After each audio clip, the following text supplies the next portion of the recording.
दुनिया में एक ऐसी बिल्डिंग भी है जहां बाहर अगर 50 डिग्री सेंटीग्रेड टेम्परेचर भी हो तो अंदर 18 से 20 डिग्री सेंटीग्रेड ही रहता है। और मज़े की बात यह है कि इसमें कोई एयर कंडीशनर या कूलर भी नहीं लगा हुआ।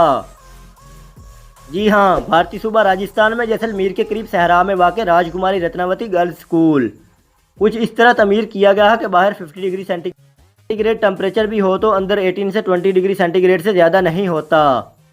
और इसमें कोई एयर कंडीशनर या कूलर भी नहीं लगा हुआ। और इसे न्यूयॉर्क की एक कंपनी डियाना कैलेग आर्किटेक्ट्स ने डिज़ाइन किया है।